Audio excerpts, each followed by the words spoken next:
తెలుసుకోబోయే సబ్జెక్ట్ ఏంటంటే అండి మీడియా లా. ఎల్ఎల్బి సిలబస్ లో specialisation media Lalo right to information అనే టాపిక్ మీద ఈ సెషన్ మొత్తం కూడా కంటిన్యూ అవుతుందండి. ఇప్పుడు క్లాస్లోకి వెళ్దాం. రైట్ టు ఇన్ఫర్మేషన్ యాక్ట్ 2005 ఈ చట్టం 2005లో వచ్చిందండి. రైట్ టు ఇన్ఫర్మేషన్ యాక్ట్ అనేది ఇది ఎప్పుడు అమల్లోకి వచ్చింది అంటే 5th June 2005 నుంచి ఈ యాక్ట్ అనేది అమల్లోకి రావడం జరిగింది. అయితే ఈ యాక్ట్ లోని కొంత ఆపరేటివ్ పోర్షన్ 5th June 2005 నుంచి అమల్లోకి వస్తే మరి కొంత ఆపరేటివ్ పోర్షన్ అంటే ఇంకొన్ని సెక్షన్స్ చట్టం అమల్లోకి వచ్చిన 120 రోజుల తర్వాత అమల్లోకి రావడం జరిగిందండి. So coming to the sections and schedules, ఈ చట్టంలో మొత్తం 31 సెక్షన్లు 2 షెడ్యూల్గా విభజించబడి ఉందండి. 2 షెడ్యూల్స్ కూడా ఏ విషయం తెలియవస్తున్నాయి అంటే, first schedule oath of the commissioners, అంటే ఈ చట్టంలో సెకండ్ అప్పీలేట్ అథారిటీ కమిషనర్స్ ఉంటారండి. స్టేట్ లెవెల్లో స్టేట్ కమిషనర్స్, సెంట్రల్ లెవెల్లో సెంట్రల్ ఇన్ఫర్మేషన్ కమిషనర్స్. వాళ్ళ ఫంక్షనింగ్ వ్యవస్థ ఎలా ఉంటుంది అనేది నెక్స్ట్ క్లాస్లో మీకు వివరించడం జరుగుతుంది. అయితే ఈ కమిషనర్స్ ఎవరైతే ఉన్నారో వాళ్ళు నామినేట్ చేయబడతారండి. ముఖ్యమంత్రి, ప్రతిపక్ష నేత, గవర్నర్తో కూడిన ఒక కమిటీ కొంతమంది కమిషనర్లని సమాచార కమిషనర్గా నామినేట్ చేయడం జరుగుతుంది. ఆ విధంగా నామినేట్ చేయబడిన కమిషనర్లు చేసే ప్రమాణాన్ని ఫస్ట్ షెడ్యూల్లో ఉంచడం జరిగిందండి. సెకండ్ షెడ్యూల్కి వచ్చేసరికి ఈ చట్ట పరిధిలోంచి కొన్ని ఇన్స్టిట్యూషన్స్ ని, అంటే కొన్ని ప్రభుత్వ సంస్థల్ని మినహాయించడం జరిగింది. ఆ సంస్థలు ఏమున్నాయి అనేది సెకండ్ షెడ్యూల్లో తెలియపరచడం జరుగుతుందండి. ఇప్పుడు ఈ చట్టం అమలు ఎక్కడి వరకు ఉంటుంది అంటే, భారత భూభాగంలో ఎక్కడి వరకు ఈ చట్టం అమలు అవుతుంది. 2019 కాన్స్టిట్యూషన్ అమెండ్మెంట్ రాకపూర్వం whole India except Jammu Kashmir అని పేర్కొనడం జరిగిందండి. అయితే 2019లో వచ్చిన ఇండియన్ కాన్స్టిట్యూషన్ అమెండ్మెంట్ ఏదైతే ఉందో ఆ అమెండ్మెంట్ తర్వాత జమ్మూ కాశ్మీర్ కూడా సమాచార చట్టం అంటే రైట్ టు ఇన్ఫర్మేషన్ యాక్ట్ అనేది అప్లికేబుల్ అవుతుందండి. ఇప్పుడు ఈ చట్టం యొక్క ముఖ్య ఉద్దేశం ఏంటి, ఎందుకోసం ఈ చట్టం తీసుకురాబడింది అనే అంశాన్ని డిస్కస్ చేద్దాం. ఈ చట్టం ప్రధానంగా ట్రాన్స్పరెన్సీ అండ్ అకౌంటబిలిటీ ప్రధాన అంశాలుగా ఈ చట్టాన్ని తీసుకురావడం జరిగిందండి. ట్రాన్స్పరెన్సీ అండ్ అకౌంటబిలిటీ అంటే ప్రభుత్వ అధికారుల్లో, ప్రభుత్వ పాలనలో పారదర్శకత మరియు జవాబుదారీతనం. అంటే ప్రభుత్వంలో ఏం జరుగుతుంది, అధికారికంగా ఏం జరుగుతుంది, ఇంటర్నల్ గా జరిగే పనులు ఏం జరుగుతూ ఉన్నాయి, అలాగే ప్రభుత్వ అధికారుల్లోని ఉన్నతాధికారుల్లోని ఒక బాధ్యత రాహిత్యాన్ని పారదోలి వాళ్ళని జవాబుదారులుగా, అంటే ఎవరైతే ప్రజలే పాలకులని మనం చెప్తూ ఉన్న కాన్సెప్ట్ ఉందో, ప్రజలకి ప్రభుత్వంలో జరిగే ప్రతి విషయాన్ని తెలుసుకునే హక్కు ఉంటుంది కాబట్టి ప్రజలు అడిగితే ఖచ్చితంగా ప్రభుత్వ అధికారులు చెప్పాలి, ప్రజలకు ప్రభుత్వ అధికారులు జవాబుదారులుగా ఉండాలి అనే ఉద్దేశంతో ట్రాన్స్పరెన్సీ అండ్ అకౌంటబిలిటీలని ప్రధానంగా చేసుకుంటూ ఈ చట్టం రావడం అనేది జరిగింది. ఈ చట్టం యొక్క మెయిన్ ఆబ్జెక్ట్ ఆ రెండు అంశాలు. అయితే అసలు సమాచార చట్టం అంటే ఏంటి అంటే, ఒక థీమ్ ఏదైతే ప్రభుత్వం ప్రజలు చెల్లించే పన్నులతో నడుస్తుంది, ప్రజలకి ప్రభుత్వంలో ఏం జరుగుతుందో తెలుసుకునే హక్కు ఉంది కాబట్టి ఆ హక్కుని ఒక చట్ట రూపంలో అందించే క్రమంలోనే రైట్ టు ఇన్ఫర్మేషన్ యాక్ట్ 2005 అనేది తీసుకురావడం జరిగింది. దానికి ముందు మరి చట్టాలు ఏం లేవు అంటే, ఫ్రీడమ్ ఆఫ్ ఇన్ఫర్మేషన్ యాక్ట్ అనే ఒక యాక్ట్ ఉంది. కానీ ఆ యాక్ట్ అంత ఎఫెక్టివ్ గా పనిచేయకపోవడం వల్ల ఆ యాక్ట్ ని రిపీల్ చేసి, అంటే ఆ యాక్ట్ ని తొలగించి దాని స్థానే ఈ రైట్ టు ఇన్ఫర్మేషన్ యాక్ట్ 2005 అనేది తీసుకురావడం జరిగింది. దీని ఫంక్షనింగ్స్ ఎలా ఉంటాయి అంటే, prime object of the right to information act ఏంటంటే అండి, ఎవరైనా సరే ఒక సిటిజన్, అంటే ఈ దేశ పౌరులు ఎవరైనా సరే ఒక ప్రభుత్వ కార్యాలయానికి వెళ్లి నాకు ఈ సమాచారం కావాలి అని రాతపూర్వకంగా ఈ చట్టంలో ఉన్న నిబంధనల ప్రకారం ఒక దరఖాస్తు చేస్తే నిర్ణీత గడువులో ఆ సమాచారాన్ని సంబంధిత పౌరులకు ఇవ్వాలండి. అదే రైట్ టు ఇన్ఫర్మేషన్ యాక్ట్ చెప్తుంది. అయితే ఇప్పుడు ఈ చట్ట పరిధిలో ఏర్పడిన సంస్థలు ఏమున్నాయి, ఆ సంస్థలు ఎలా పనిచేస్తాయి అనేది చూద్దామండి. మొదట ఈ చట్టంలో 3 స్టేజ్లుగా ప్రభుత్వ యంత్రాంగాన్ని విభజించడం జరిగింది. స్టేజ్ 1 ఏంటి అంటే central or state public information officer అంటారు. Central or state public information officer. Stage 2లో అప్పీలేట్ అథారిటీ. స్టేజ్ 3లో second appellate authority or state or central information commission. అయితే ఇక స్టేట్ అండ్ సెంట్రల్ అనేసరికి ఇందులో కన్ఫ్యూజన్ ఏం లేదండి. ప్రభుత్వ పాలన అంతా కూడా రాష్ట్ర ప్రభుత్వం, కేంద్ర ప్రభుత్వంగా విడిపడి ఉంటుంది. రాష్ట్ర ప్రభుత్వం ఉద్యోగులు రాష్ట్రానికి, రాష్ట్ర గవర్నర్కి జవాబుదారీతనం వహిస్తూ పనిచేస్తారు. అలాగే కేంద్ర ప్రభుత్వ ఉద్యోగులు కూడా గవర్నర్ మరియు రాష్ట్రపతి అంటే సెంట్రల్ గవర్నమెంట్ పరిధిలో వాళ్ళు పనిచేస్తూ ఉంటారు. ఆ కార్యాలయాలు కూడా స్టేట్ సెంట్రల్ గా విడిపోయి ఉన్నాయి కాబట్టి ఎగ్జాంపుల్ చెప్పాలి అంటే ఇప్పుడు ట్రాన్స్పోర్ట్ డిపార్ట్మెంటే తీసుకుందాం. ట్రాన్స్పోర్ట్ డిపార్ట్మెంట్ లోకి వచ్చేసరికి ఏపీఎస్ఆర్టీసీ సర్వీసెస్ కానీ, టీఎస్ఆర్టీసీ సర్వీసెస్ కానీ కమింగ్ అండర్ స్టేట్ కంట్రోల్ అండి. అవి స్టేట్ కంట్రోల్లో ఉంటాయి. బట్ రైల్వే వచ్చేసరికి సెంట్రల్ కంట్రోల్లో ఉంటుంది. సో ఇందులో పనిచేసే వాళ్ళంతా ఆర్టీసీ సర్వీస్ లో పనిచేసే ఉద్యోగులంతా కూడా స్టేట్ గవర్నమెంట్ లో ఎంప్లాయీస్ గా భావిస్తే, రైల్వేస్ లో పనిచేసే ఉద్యోగులంతా కూడా సెంట్రల్ గవర్నమెంట్ లో ఎంప్లాయీస్ గా భావించాల్సి వస్తుంది. అలాగే postal department central government institution.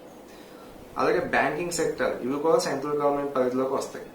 అలాగే కార్యాలయాలన్నీ కూడా స్టేట్ కార్యాలయాలు, సెంట్రల్ కార్యాలయాలుగా విడిపోయి ఉంటాయండి. సో అందుకని చెప్పి ఇక్కడ public information officer state or central, central information commission state or central అంటున్నాం. ఈ 3 కేటగిరీల్లో కూడా, ఈ 3 స్టేజ్లో కూడా స్టేట్ సెంట్రల్ అథారిటీస్ ఉంటారు.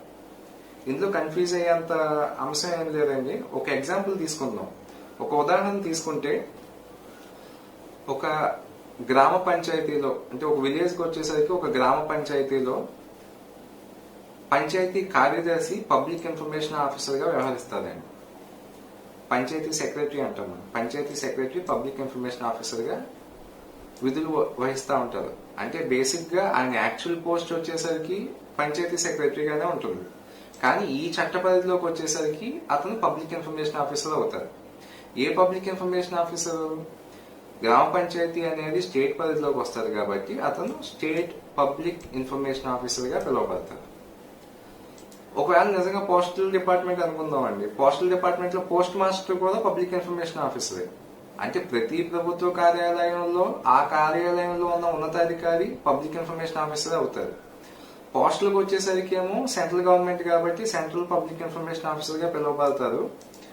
అలాగే పంచాయతీలు, ఎంఆర్ఓ ఆఫీసులు, ఇట్లా మున్సిపల్ ఆఫీసులు వీటన్నిటికి వచ్చేసరికి స్టేట్ పబ్లిక్ ఇన్ఫర్మేషన్ ఆఫీసర్ గా పిలువబడతారు. వీళ్ళ పై అధికారులు అంటే పంచాయతీ సెక్రటరీకి వచ్చేసరికి మండల్ డెవలప్మెంట్ ఆఫీసర్ పై అధికారిగా ఉంటారండి. ఆ పై అధికారినే అప్పీలేట్ అథారిటీ అంటారు. అంటే సుపీరియర్ అథారిటీనే అప్పీలేట్ అథారిటీ అంటారండి. ఇతన్నే మనం ఫస్ట్ అప్పీలేట్ అథారిటీ అని కూడా అనొచ్చు. ఫస్ట్ అప్పీలేట్ అథారిటీ అని కూడా అనొచ్చు. అంటే పబ్లిక్ ఇన్ఫర్మేషన్ ఆఫీసర్ డెసిగ్నేషన్ కి సుపీరియర్ అథారిటీ ఎవరైతే ఉన్నారో, ఉదాహరణకి సబ్ ఇన్స్పెక్టర్, ఒక స్టేషన్ లో సబ్ ఇన్స్పెక్టర్ కనుక పబ్లిక్ ఇన్ఫర్మేషన్ ఆఫీసర్ అయితే అతను పై క్యాడర్ లో ఉన్న వ్యక్తి అంటే సర్కిల్ ఇన్స్పెక్టర్ గానీ, డిఎస్పీ గానీ ఫస్ట్ అప్పీలేట్ అథారిటీగా వ్యవహరిస్తారు. మరి పబ్లిక్ ఇన్ఫర్మేషన్ ఆఫీసర్ ఎవరు, ఫస్ట్ అప్పీలేట్ ఆఫీసర్ ఎవరు, అంత పరిజ్ఞానం లేని పౌరులు ఏ విధంగా తెలుసుకుంటారు అని ఒక క్వశ్చన్ అరైజ్ అవ్వచ్చండి. దానికోసమే ఏం చేశారంటే ప్రతి ప్రభుత్వ కార్యాలయం పరిధిలో మీరు ఆఫీస్లోకి వెళ్ళగానే అక్కడ ఒక బోర్డు డిస్ప్లే ఉంటుంది, రైట్ టు ఇన్ఫర్మేషన్ యాక్ట్ అని చెప్పి. దానిలో పబ్లిక్ ఇన్ఫర్మేషన్ ఆఫీసర్ ఎవరు, అప్పీలేట్ అథారిటీ ఎవరు, ఇన్ఫర్మేషన్ కమిషనర్ అడ్రస్ ఏంటి అనే వివరాలన్నీ కూడా ఆ బోర్డులో మెన్షన్ చేయబడతాయండి. సో ఆ బోర్డు అనేది ఎవ్రీ పబ్లిక్ సెక్టర్ ఆఫీస్ లోనే ఉంటుంది. సో ఇక్కడ మనం ఒక సమాచారం కోసం ఒక state or central public information commission officer కి దరఖాస్తు చేసుకున్నాం. అతను నియమిత సమయంలో సమాచారం ఇవ్వలేదు అనుకోండి. నెక్స్ట్ మనం అతను సుపీరియర్ అథారిటీ అయిన ఫస్ట్ అప్పీలేట్ అథారిటీకి ఫస్ట్ అప్పీల్ దాఖలు చేసుకుంటాం. ఫస్ట్ అప్పీల్లో కూడా మనకు ఆశించిన సమాచారం రానట్లయితే అప్పుడు second appellate authority no other than the information commission. State కి అయితే స్టేట్ ఇన్ఫర్మేషన్ కమిషన్ ఉంటుంది, సెంట్రల్ కి అయితే సెంట్రల్ ఇన్ఫర్మేషన్ కమిషన్ ఉంటుంది. సో ఆ ఇన్ఫర్మేషన్ కమిషన్ కి సెకండ్ అప్పీల్ దాఖలు చేసుకుంటామండి. సో ఇవి రైట్ టు ఇన్ఫర్మేషన్ యాక్ట్ లో ఉన్న సంస్థల యొక్క స్టేజెస్. ఈ 3 స్టేజెస్ లోనే ఈ చట్టం పరిధి అనేది పనిచేస్తూ ఉంటుంది. ఇప్పుడు చట్టంలో ఉన్న కొన్ని ముఖ్యమైన సెక్షన్లు ఏవైతే ఉన్నాయో ఖచ్చితంగా తెలుసుకోవాల్సిన సెక్షన్స్, వాటి మీద కాన్సన్ట్రేట్ చేద్దామండి. సరే, ఇప్పుడు స్క్రీన్ మీద చూడండి. సెక్షన్ 2లో sub section F, section 2F అండి. అసలు రైట్ టు ఇన్ఫర్మేషన్ అంటున్నాం. ఇన్ఫర్మేషన్ అంటే ఏంటి అనేది ఈ సెక్షన్ లో క్లియర్ గా డిఫైన్ చేయడం జరిగిందండి. ఇన్ఫర్మేషన్ అంటే ఏంటంటే any material in any form, any material in any form including records, documents, memos, emails,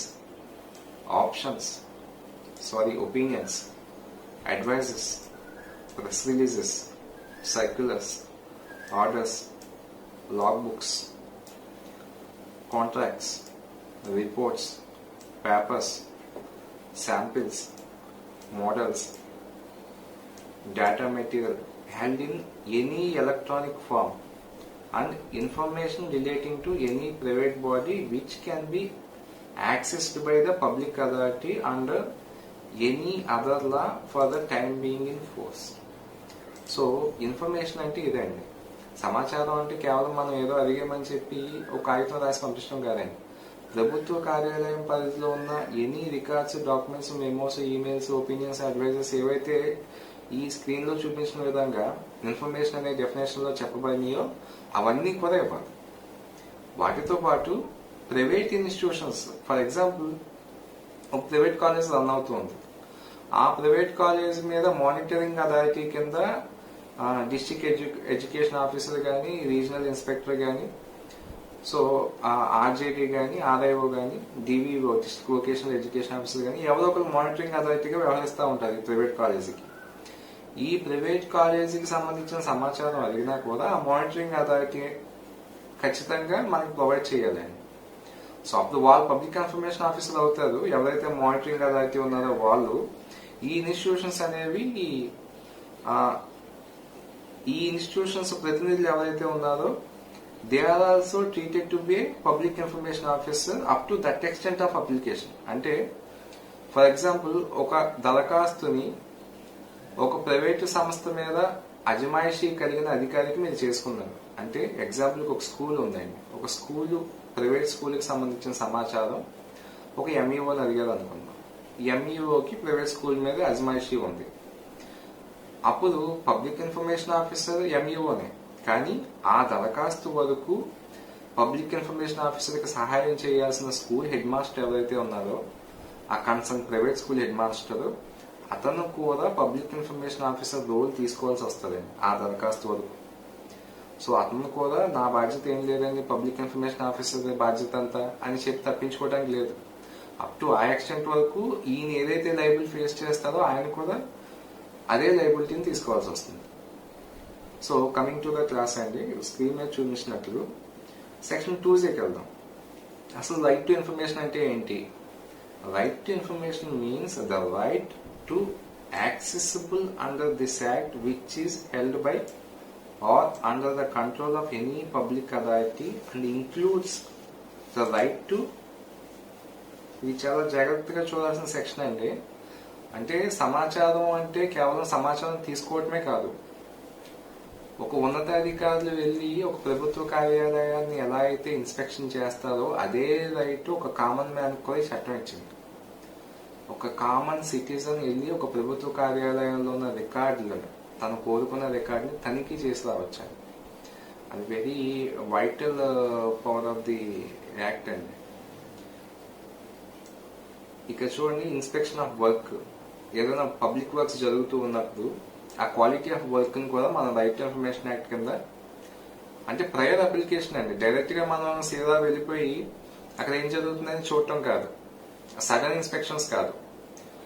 మనం ముందస్తుగా దరఖాస్తు చేసుకోవాలి. సో చోట సో వర్క్స్ జరుగుతూ ఉన్నాయి, పబ్లిక్ వర్క్స్. నేను వాటిని ఇన్స్పెక్ట్ చేద్దాం అనుకుంటున్నాను. So right to information act section 2Jలో 2J క్లాస్ 1లో ఏదైతే ఇన్స్పెక్షన్ ఆఫ్ వర్క్స్ కింద నాకు పవర్ ఉందో ఆ పవర్ ఎక్సర్సైజ్ చేయడానికి అవకాశం కల్పించండి అని చెప్పి పబ్లిక్ ఇన్ఫర్మేషన్ ఆఫీసర్కి మీరు ఒక దరఖాస్తు పెట్టుకోవాలి. పెట్టుకున్నప్పుడు ఆయన ఒక డేట్ ఫిక్స్ చేస్తారు. ఆయన ఆ డేట్లో మీరు వెళ్ళి ఆ వర్క్స్ అన్ని ఇన్స్పెక్ట్ చేసి రావచ్చు. Inspection of work, documents and records. అలాగే పబ్లిక్ ఇన్ఫర్మేషన్ ఆఫీసర్ కస్టడీలో ఉన్న రికార్డ్స్ ఏవైతే ఉన్నాయో వాటిని కూడా మీరు ఇన్స్పెక్ట్ చేయడానికి మీరు పర్మిషన్ అడగచ్చు. అడిగినప్పుడు సేమ్ వైస్ వెర్సా ఆయన ఒక డేట్ మీకు ప్రొవైడ్ చేస్తారో ఆ డేట్ లో మీరు వెళ్ళి ఆ రికార్డ్స్ ఇన్స్పెక్ట్ చేసి మీకు కావాల్సిన ఇన్ఫర్మేషన్ ఏదైతే ఉందో అది తీసుకోవచ్చు. Taking notes, extracts or certified copies of documents or records. Taking certified samples of material. ఇది చూడండి, సర్టిఫైడ్ శాంపిల్స్ ఆఫ్ మెటీరియల్స్ అంటే ఇప్పుడు ఏదో వర్క్ జరుగుతుందండి, రోడ్ కన్స్ట్రక్షన్ వర్కే జరుగుతుంది. ఆ రోడ్ కన్స్ట్రక్షన్ వర్క్ లో యూజ్ చేస్తున్న మెటల్ ఏదైతే ఉందో అది శాంపిల్. దాన్ని సర్టిఫై చేసి అంటే దాన్ని సీల్ చేసి ఇస్తారు ఆ ప్రభుత్వ అధికారి. ఇది ఈ మెటల్ ఇక్కడ ఈ రోడ్ వర్క్ లో జరుగుతుంది అని చెప్పి దాన్ని సీల్ చేయటం ద్వారా సర్టిఫై చేసి ఇస్తారు అనమాట. ఆ విధంగా కూడా మనం దాన్ని పొందొచ్చు. Next, obtaining information in the form of discs, floppies, tapes, video cassettes and in any other electronic mode or through printouts where such information is stored in a computer or in any other device. ఇప్పుడంతా digital transactions మొదలయ్యాయండి. ఈ offices, government offices అన్ని కూడా ఈ office మాడ్యూల్లోనే పనిచేస్తుంది. Most of the documents are stored in digital form. ఆ విధంగా ఏదైతే డిజిటలైజ్ చేయబడే సిస్టంలో ఉన్న ఫామ్ ఉందో దాని ప్రింట్అవుట్ ని కూడా మనం సర్టిఫై చేసామనొచ్చు. సో అది కూడా ఈ సెక్షన్ ప్రొవైడ్ చేస్తుంది. So right to information act పరిధిలోకి రైట్ టు ఇన్ఫర్మేషన్ అనే డెఫినేషన్ లోకి వచ్చిన ప్రొవిజన్స్ అండి ఇవి. సో నెక్స్ట్ క్లాస్లో మళ్ళీ మీట్ అవుదాం. Signing off, Satish Kumar Birla.